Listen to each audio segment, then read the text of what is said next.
Hey everyone, it's Kvle and Yanrique here, back showing some more love to Battle Royale on the COD Mobile Esports channel. This time with a range of tips and tricks that we can all improve on. First off, let's show you what settings you should be rocking if you want to stay on top of your game. So I haven't changed much on my BR basic settings, but as you guys can see right here, my always sprint is set at 88, which is a little bit below the default.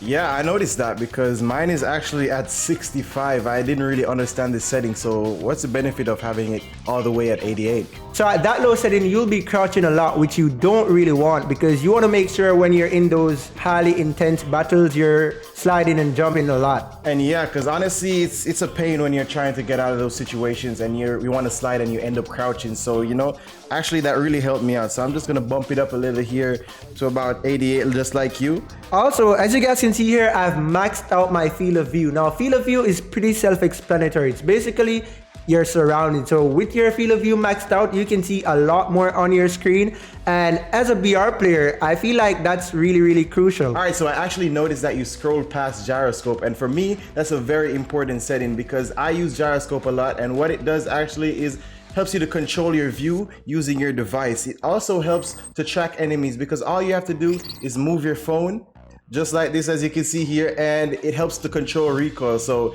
yeah, that's pretty important for me. I don't know how many of you guys use gyroscope, but I would recommend definitely trying it out. Okay, thank you, Kat, for the little insight. I personally don't use gyroscope, but I know for some players it can be really helpful. Last but not least, scrolling down right here, as you guys can see, I also set my show reminder on. And the reason why I do that is because it's also pretty helpful in the game. Sometimes you're using your headsets and you can't tell where a player is or where a vehicle is or where the shots are coming from. And these little sound cue reminders, like, it helps you a ton. So I would recommend as a new player to turn them on. We just took a look at the settings. Now let's go ahead and take a look at the movement, which is very important to surviving in your BR games. All right, so when it comes on to movement, what kind of movements are you talking about and which ones are your favorite? All right, so one of my favorite movements is actually the drop shot because it comes in super clutch in close range situations because you actually go ahead and surprise the enemy by dodging a few of his bullets and also giving him a few shots in return. Nice, let's go. Speaking of favorite, mine is actually the slide and jump technique, and the reason for that is because it makes it so hard for the enemies to hit their shots. Speaking of dodging bullets, another similar movement to that is actually zigzagging. I'm just gonna call it zigzagging for now, guys, where you actually just zigzag all over the place when you're being shot at to make it super hard for the enemy to hit their shots. Wow, this is so crazy. All right. That I am alive. Yeah. This is Bro, like... you made it through that window. What the heck?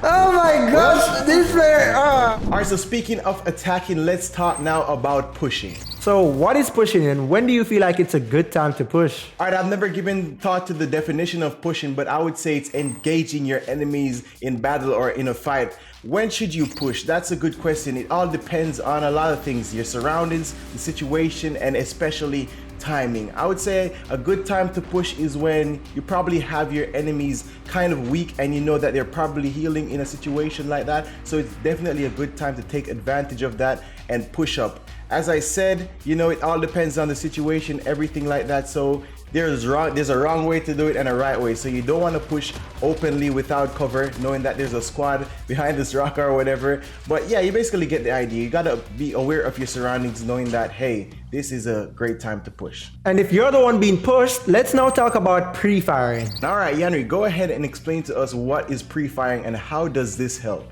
So pre-firing is essentially a strategy that you use when you're shooting before the enemy presents themselves. It helps out a lot in really tough situations.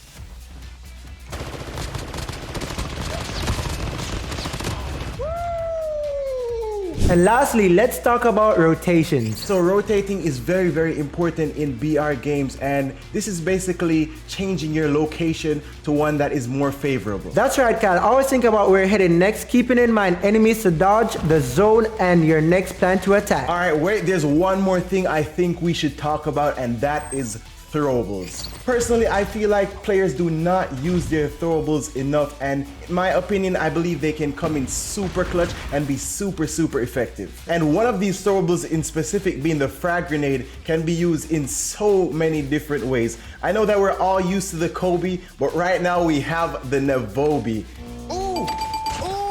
Alright, as you just saw, FHJs are a thing of the past, and a well-timed grenade can definitely get the job done. Speaking of a Navobi, maybe next time we should let Nevada join us. I like that idea. Alright guys, tell us what your favorite tips were down in the comments below, and we'll catch you next time for more BR love on the COD Mobile Esports channel. Peace out. Alright, go. I'm gonna die. Right now, you're not gonna die. Let's go.